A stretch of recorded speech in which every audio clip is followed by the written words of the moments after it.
Hello friends, welcome back to our YouTube channel Naukri foodie. दोस्तों, आज हम लोग देखने वाले हैं ज्ञान बिंदु जीएस एकेडमी के द्वारा जो बिहार दरोगा के लिए जो टेस्ट निकाला गया है उसके फुल लेंथ सेट नंबर 2 को। दोस्तों, अगर आप हमारे चैनल पर नए हैं तो प्लीज़ हमारे चैनल को सब्सक्राइब करेंगे। अगर आपको हमारी वीडियो पसंद आती है, आपको हेल्पफुल लगती है तो हमारी वीडियोज़ पर लाइक और कमेंट करना मत भूलिएगा और इसे अपने दोस्तों के साथ जरूर शेयर कीजिएगा। तो चलिए दोस्तों, शुरू करते हैं आज के इस वीडियो को। तो चलिए देखते हैं। पहला क्वेश्चन है, बंगाल के किस नवाब ने अंग्रेजों तथा फ्रांसीसियों को क्रमशः कलकत्ता और चंद्रनगर में किलाबंदी की अनुमति नहीं दी? तो आंसर हो जाएगा सी, अलवर्दी खां। अगला देखते हैं, निम्नलिखित कथनों पर विचार कीजिए, कौन सा कथन जो है सही है? तो आंसर हो जाएगा सी, दोनों कथन जो है सही है। ब्लैक होल की घटना सिराजुद्दौला के समय 20 जून 1756 में हुई। इस घटना का उल्लेख अंग्रेजी अधिकारी हॉलवेल ने किया। अगला देखते हैं, बंगाल के नवाबों का सही कालानुक्रम जो है क्या है? तो आंसर हो जाएगा सी, यानी कि सबसे पहले शुजाउद्दीन, फिर सरफराज खां, अलीवर्दी खां, फिर लास्ट में मीर कासिम। निम्नलिखित में से किसने 1775 में डिन्नीगुल मैसूर में एक आधुनिक शस्त्रागार स्थापित किया था? तो आंसर हो जाएगा बी, हैदर अली। अगला है, निम्नलिखित में से किन सिख गुरुओं की तत्कालीन शासकों द्वारा जो है मृत्युदंड दिया गया था? तो आंसर हो जाएगा ए, गुरु अर्जुन देव और गुरु तेग बहादुर। निम्नलिखित में से किस मराठा पेशवा ने चौथ एवं सरदेश मुखी कर वसूल करने का अधिकार मराठा सरदारों को दिया? तो इसमें हमारा आंसर हो जाएगा बी, बालाजी द्वितीय नहीं होगा, इसमें हो जाएगा बालाजी प्रथम। अगला देखते हैं, निम्नलिखित में कौन सा युद्ध भारत में अंग्रेजों के आधिपत्य की स्थापना की दृष्टि से सबसे महत्वपूर्ण समझा जाता है? तो आंसर हो जाएगा ए, बक्सर का युद्ध 1764। अगला देखते हैं, उत्तर महासागर अंतर्द्वीप के केप गुड की खोज किस पुर्तगाली खोजकर्ता ने की थी? तो आंसर हो जाएगा डी, बार्थोलोम्यो डियाज। अगला देखते हैं, अगला क्वेश्चन है, 31 दिसंबर 1600 को किसने एक रॉयल चार्टर राज्य के अधिकार पत्र जारी कर ब्रिटिश ईस्ट इंडिया कंपनी को पूर्वी देशों के साथ व्यापार करने का एक अधिकार दिया? तो आंसर हो जाएगा ए, रानी एलिजाबेथ ने। सूची 1 को सूची 2 से सुमेलित करना है, तो इसमें हमारा आंसर हो जाएगा ए, यानी फ्रांसीसी डे मद्रास के संस्थापक, जॉब चार्नोक कलकत्ता के संस्थापक, गेराल्ड एंगियर मुंबई के संस्थापक। अगला सूची 1 को सूची 2 से सुमेलित करना है, तो 11 का हमारा आंसर हो जाएगा सी, यानी कि प्रथम कर्नाटक युद्ध एक्स-ला-शापेल की संधि से अंत हुआ। तृतीय कर्नाटक युद्ध पेरिस की संधि से इसका अंत हुआ। द्वितीय कर्नाटक युद्ध और निर्णायक रहा और प्रथम मैसूर युद्ध ब्रिटिश की हार हुई। कर्नाटक का युद्ध निम्नलिखित में से किस विदेशी सत्ता के बीच हुआ था? तो आंसर हो जाएगा सी, फ्रांसीसी और ब्रिटिश के बीच। निम्नलिखित कथनों पर विचार कीजिए, कौन सा कथन जो है सही है? तो आंसर हो जाएगा बी, केवल 3। प्लासी के युद्ध में सिराजुद्दौला की पराजय के लिए मीर जाफर ने अंग्रेजों से मिलकर षड्यंत्र रचा था। ये कथन जो है सही है। अगला देखते हैं, निम्नलिखित में कौन एक सुमेलित है? तो 14 का हमारा आंसर हो जाएगा डी, चतुर्थ आंग्ल मैसूर युद्ध। टीपू पराजित हुआ, वह युद्ध के मध्य में दिवंगत हुआ। निम्नलिखित में से किसका मिलान जो है सही है? तो 15 का आंसर हो जाएगा डी, उपयुक्त सभी। द्वैत शासन की नीति लॉर्ड क्लाइव, सहायक संधि की नीति वेलेजली, व्यक्तिगत सिद्धांत की नीति लॉर्ड डलहौजी। अगला, निम्नलिखित कथनों पर विचार कीजिए, कौन सा कथन सही है? तो आंसर हो जाएगा ए, 1903 में कर्जन ने थॉमस रॉबसन के नेतृत्व में एक रेलवे बोर्ड की जो है स्थापना की थी, तो ये सही है। दूसरा जो है गलत है, एक वर्ष आयोग की रिपोर्ट के आधार पर 1925 में रेलवे को आम बजट से अलग कर दिया गया था, ये गलत है। 1925 नहीं होगा, ये होगा 1924। अगला देखते हैं, सूची 1 को सूची 2 से सम्मिलित करना है, तो 17 का हमारा आंसर हो जाएगा ए, यानी कि अस्थायी बंदोबस्त Cornwallis, Charles Grant, John Shore, ryotwari Captain Read, Thomas Munro और एल्फिंस्टन, महालवाड़ी व्यवस्था हॉल्ट मैकेंजी और मार्टिन बर्ड। ब्रिटिश शासन के समय अर्थव्यवस्था को खोखला करने यानी इकोनॉमिक ड्रेन के सिद्धांत के बारे में किसने जो अपने पुस्तक में लिखा था? तो आंसर हो जाएगा 18 का हमारा डी, दादाभाई नौरोजी। निम्नलिखित में कौन सा कथन जो है सही नहीं है? तो आंसर हो जाएगा डी, क्षेत्रफल में कर्नाटक भारत का चौथा सबसे बड़ा राज्य है, ये गलत है, ये हो जाएगा यूपी है। अगला देखते हैं, 9 डिग्री चैनल किन किन को जो है अलग करता है? तो 20 का हमारा आंसर हो जाएगा डी, कवरती द्वीप को मिनिकॉय द्वीप से। पुडुचेरी का क्षेत्र विभाजित जो है पाया जाता है, तो 21 का हमारा आंसर हो जाएगा सी, तमिलनाडु, केरल एवं आंध्र प्रदेश राज्यों में। अगला, निम्नलिखित में कौन सा भारत के बारे में सही है? तो 22 का हमारा आंसर हो जाएगा डी, यानी कि 2 और 4। फोर्थ में है 82°30 पूर्वी देशांतर का उपयोग भारतीय मानक समय को निर्धारित करने के लिए किया जाता है। और दूसरे नंबर में जो है वो यह है स्थलमंडल के कुल क्षेत्रफल का लगभग 2.4% भाग अधिकृत किए हुए हैं। अगला देखते हैं, भारत के निम्नलिखित राज्यों में समूह में से कौन सा समूह पाकिस्तान से सीमा बनाता है? तो 23 का आंसर हो जाएगा बी, पंजाब, जम्मू कश्मीर, राजस्थान और गुजरात। पाकिस्तान से जो हम लोग सीमा बनाते हैं वो है 3,323 किलोमीटर। अगला एक तीन में से कौन सा कथन जो है सही नहीं है? तो आंसर हो जाएगा सी, हिमालय की पहाड़ी भाग भारत का सबसे पुराना भूखंड है। ये गलत है। यह सबसे पुराना जो भूखंड है वो अरावली है। अगला देखते हैं, प्रायद्वीपीय भारत कहा जाता है?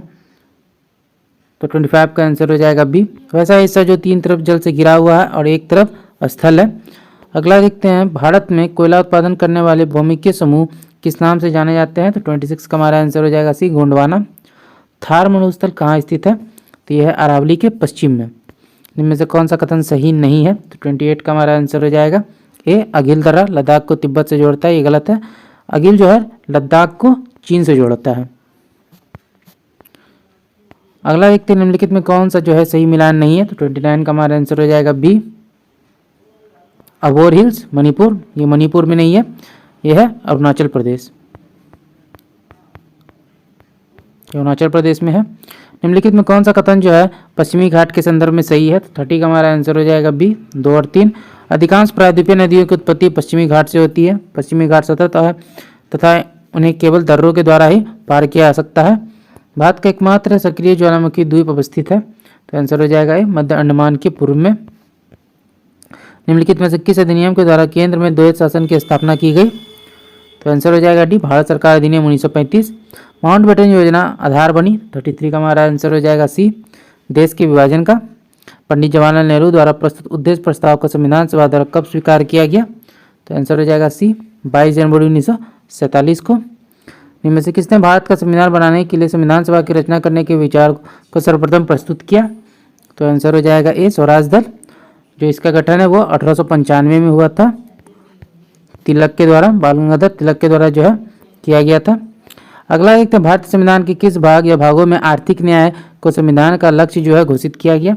तो आंसर हो जाएगा बी, प्रस्तावना और नीति निर्देशक सिद्धांतों में।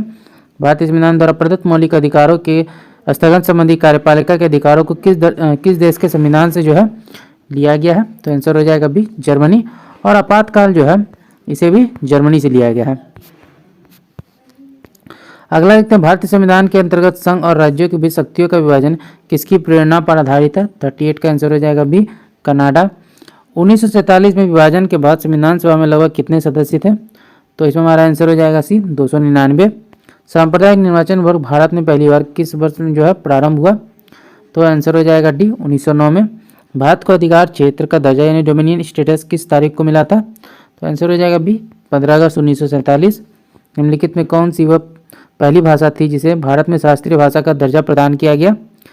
तो आंसर हो जाएगा सी, तमिल को।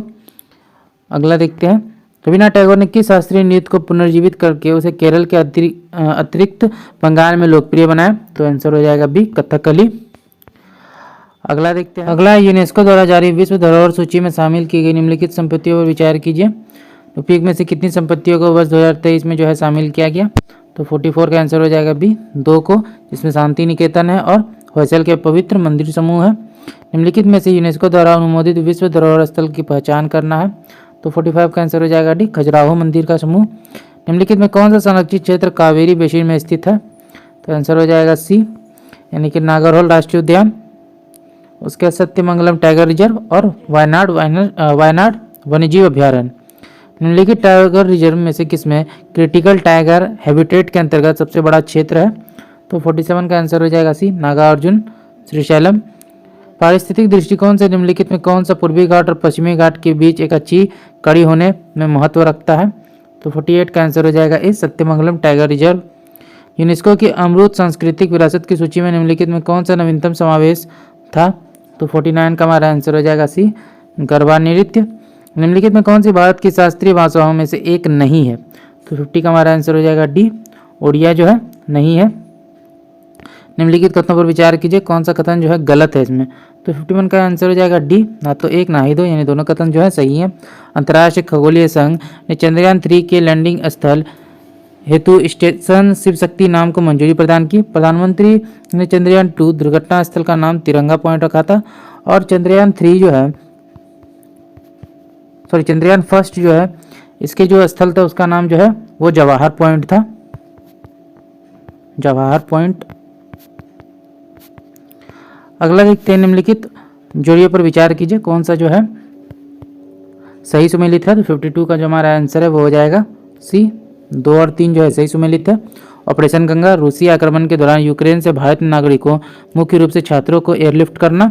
ऑपरेशन इंद्रावती, हैती से भारतीय नागरिकों को निकालना। अगला देखते हैं, मिशन दिव्यास्त्र के संदर्भ में कौन सा कथन जो है सही है। तो आंसर हो जाएगा सी, 1 और 2 दोनों सही हैं। डीआरडीओ ने 9 मार्च 2024 को MIRV तकनीक के साथ स्वदेशी रूप से विकसित अग्नि 5 मिसाइल का पहला सफल परीक्षण किया। मिशन दिव्यास्त्र नामक उड़ान परीक्षण उड़ीसा के डॉक्टर APJ अब्दुल कलाम द्वीप से किया गया। अगला देखते हैं, निम्नलिखित कथनों पर विचार कीजिए, कौन सा कथन जो है सही है। आंसर हो जाएगा बी, केवल 2। भारत पवन ऊर्जा क्षमता में चौथे तथा सौर ऊर्जा क्षमता में 5वें स्थान पर है। भारत जो है नवीकरणीय ऊर्जा स्थापित क्षमता में 20 में 5वें में नहीं, सॉरी इसमें 5वें स्थान पर नहीं, यहाँ पर चौथे स्थान पर है। चाबहार बंदरगाह के बारे में किस बंदरगाह को कार्यान्वित करने के लिए विदेश मंत्रालय ने हाल ही में मंजूरी दी है। तो 55 का आंसर हो जाएगा सी, सितवे बंदरगाह। हाल ही में किस देश ने भारत से ब्रह्मोस सुपरसोनिक मिसाइलें प्राप्त करना शुरू किया है। तो फिलीपींस ने। हाल ही में खबरों में राजदस्तलिक संयुक्त सेना अभ्यास किस 2 देशों के बीच आयोजित किया गया। तो भारत और उज्बेकिस्तान। हाल ही में भारत ने फिलीपींस को ब्रह्मोस क्रूज मिसाइल की पहली खेप सौंपी है। ब्रह्मोस मिसाइल के संदर्भ में निम्नलिखित कथनों पर विचार करना है, कौन सा इसमें सही है। तो आंसर हो जाएगा डी, उपयुक्त में से कोई नहीं, यानी तीनों जो है, तीनों कथन जो है गलत है। अगला देखते हैं, कौन सा भारतीय बंदरगाह हाल ही में कार्गो वॉल्यूम के मामले में देश का सबसे बड़ा बंदरगाह बन गया है। तो आंसर हो जाएगा डी, पारादीप पोर्ट। विश्व प्रेस स्वतंत्रता सूचकांक 2024 के संदर्भ में निम्नलिखित कथनों पर विचार कीजिए, कौन सा कथन जो है इसमें सही है। तो 60 का हमारा आंसर हो जाएगा डी, तीनों कथन जो है सही है। भारत 180 देशों में 159वें स्थान पर है। इसे रिपोर्ट्स विदाउट बॉर्डर्स द्वारा जारी किया गया था। इस रिपोर्ट में नॉर्वे, डेनमार्क और स्वीडन क्रमशः पहले, दूसरे और तीसरे स्थान पर है तथा इरिट्रिया सूची में सबसे नीचे है। लता दीनानाथ मंगेशकर पुरस्कार से किसे सम्मानित किया गया। तो आंसर हो जाएगा सी, अमिताभ बच्चन को। अगला देखते हैं, चक्रवात रेमेल का संबंध किस क्षेत्र से है। तो आंसर हो जाएगा सी, पूर्वोत्तर भारत। और रेमेल जो नाम है ये ओमान के द्वारा जो है दिया गया है। अगला देखते हैं, हाल ही में खबरों में रहा रुद्रम 2 हवा से सतह पर मार करने वाला मिसाइल किस संगठन द्वारा विकसित किया गया। तो DRDO। शिला सुरंग के संबंध में निम्नलिखित कथनों पर विचार कीजिए, कौन सा कथन सही है। तो आंसर हो जाएगा सी, दोनों कथन सही हैं। यह दुनिया की सबसे लंबी 2 लेन सुरंग है जो 13,000 फीट से अधिक ऊंचाई पर स्थित है। इसका निर्माण BRO द्वारा पीर पंजाल श्रेणी में किया गया। हाल ही में खबरों में रहा सत्यमंगलम टाइगर रिजर्व किस राज्य में स्थित है। तो आंसर हो जाएगा सी, तमिलनाडु। भारत और जापान का संयुक्त समुद्री अभ्यास 2024 GMAX 24 के संबंध में निम्नलिखित कथनों पर जो है विचार करना है, कौन सा कथन इसमें सही है। तो आंसर हो जाएगा डी, ना तो एक ना ही दो, दोनों कथन जो है गलत है। निम्न कथनों पर विचार कीजिए, सत्य कथन का चयन करना है। तो आंसर हो जाएगा बी, 1 और 3 सही है। 50वें G7 शिखर सम्मेलन अपुलिया इटली में संपन्न हुआ। G7 का प्रथम शिखर सम्मेलन 1975 में आयोजित किया गया था। 18वीं लोकसभा चुनाव के संदर्भ में निम्नलिखित कथनों पर विचार कीजिए, कौन सा कथन जो है इसमें सत्य है। तो सी, 3 कथन जो है इसमें सही है। तो इसमें पहला है, राष्ट्रपति द्वारा संसद 72 महताब को प्रोटेम स्पीकर नियुक्त किया गया। संयुक्त स्वतंत्र भारत में 18वीं लोकसभा से पूर्व सभी अध्यक्ष निर्विरोध चुने गए। उसके बाद ओम बिरला 2 बार लोकसभा अध्यक्ष निर्वाचित होने वाले 6ठे अध्यक्ष हैं।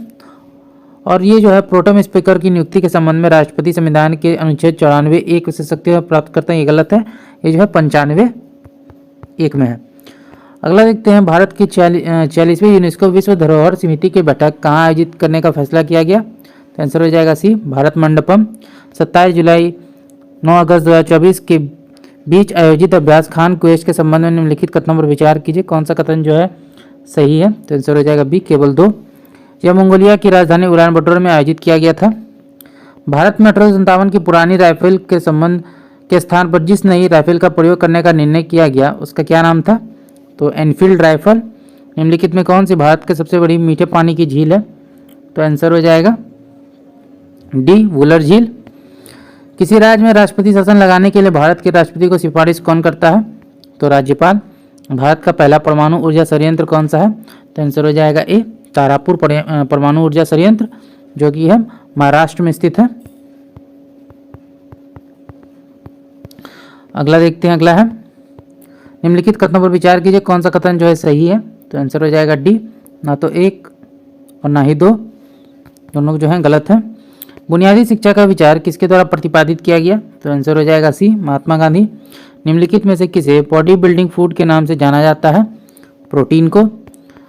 अगला देखते हैं, अगला है मगध की सबसे पुरानी राजधानी राजगीर में थी, जिसे डैश कहा गया? तो गिरिवज। लगभग 200 सालों के भीतर मगध सबसे महत्वपूर्ण जनपद क्यों बन गया? तो आंसर हो जाएगा डी, तीनों कथन सही हैं। कई नदियाँ जैसे गंगा और सोन मगध से होकर बहती थी। मगध का एक हिस्सा जंगलों से भरा था। इस क्षेत्र में लौह अयस्क की खदानें थी। किस संवैधानिक संशोधन द्वारा 12वीं अनुसूची को भारतीय संविधान में सम्मिलित किया गया? तो आंसर हो जाएगा डी, 74वां संवैधानिक संशोधन। पंचायतों में अनुसूचित जाति और अनुसूचित जनजातियों को स्थान आरक्षण का प्रावधान निम्नलिखित में से किस अनुच्छेद में किया गया है? तो आंसर हो जाएगा डी, 243 डी। फरवरी 2020 में नए प्रमुख बंदरगाहों की स्थल के रूप में निम्नलिखित में से किस स्थान को सैद्धांतिक रूप से अनुमोदित किया गया? तो 82 का आंसर हो जाएगा सी, वधावन। वधावन बंदरगाह जो है उसको। मध्य प्रदेश के पन्ना जिले में हीरे किस प्रकार की चट्टानों से प्राप्त होते हैं? तो 83 का आंसर हो जाएगा सी, कुडप्पा चट्टान। भारत में कोयला भंडार के संबंध में निम्नलिखित कथनों पर विचार कीजिए, कौन सा कथन जो है सही है? तो आंसर हो जाएगा सी, दोनों कथन सही हैं। भूरा कोयला तमिलनाडु, गुजरात और पुडुचेरी के तटीय क्षेत्रों में पाया जाता है।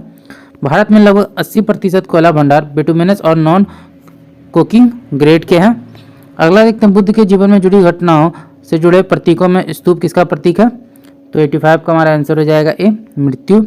प्रधानमंत्री जन आरोग्य योजना के लाभ निम्नलिखित में कौन से हैं? तो 86 का हमारा आंसर हो जाएगा बी। आवश्यक होने पर सभी लोक एवं सूचीबद्ध किए गए निजी अस्पतालों में निःशुल्क चिकित्सा का उपलब्ध होना। गुणवत्तापूर्ण स्वास्थ्य अनुरक्षण सेवाओं तक नकदी रहित और कागज रहित अभियान। प्रत्येक वर्ष प्रत्येक परिवार को सरकार की ओर से 5 लाख तक का स्वास्थ्य बीमा जो है उपलब्ध कराया जाना। और चौथा जो है गलत है। निम्नलिखित कथनों पर विचार कीजिए, कौन सा कथन जो है सही है? तो आंसर हो जाएगा सी, दोनों कथन सही है। कोशिका सजीवों की रचनात्मक एवं क्रियात्मक इकाई है। कोशिका के अभाव में सजीव के शरीर का निर्माण संभव नहीं है। निम्नलिखित कथनों पर जो है विचार करना है, कौन सा कथन जो है सही है? तो आंसर हो जाएगा डी, तीनों कथन सही है। माइटोकॉन्ड्रिया कोशिका में पाया जाने वाला सबसे बड़ा अंगक है। हरित लवक को कोशिका का रसोई घर जो है कहा जाता है। गोल्जी काय को कोशिका के अणुओं का ट्रैफिक कंट्रोलर कहा जाता है। अगला देखते हैं, निम्नलिखित में कौन सा विकल्प सही सुमेलित नहीं है? तो 89 का हमारा आंसर हो जाएगा डी, पेलेटकन सिफ्रोसेम, ये जो है गलत है। डीएनए द्विलिंग प्रारूप को पहली बार किसने प्रस्तावित किया? तो वाटसन तथा क्रिक ने। अगला देखते हैं, लेक्रमाइल ग्रंथियां का स्रावित कहाँ होती है? तो ये होती है 91 का आंसर हो जाएगा डी, आंसू। पीलिया या हेपेटाइटिस रोग शरीर के कौन सा अंग को प्रभावित करता है? तो आंसर हो जाएगा बी, यकृत को। परमाणु में इलेक्ट्रॉन के अस्तित्व का पता निम्नलिखित में से किसने लगाया अथवा इलेक्ट्रॉन की खोज किसके द्वारा की गई? तो आंसर हो जाएगा ए, जे थॉमसन।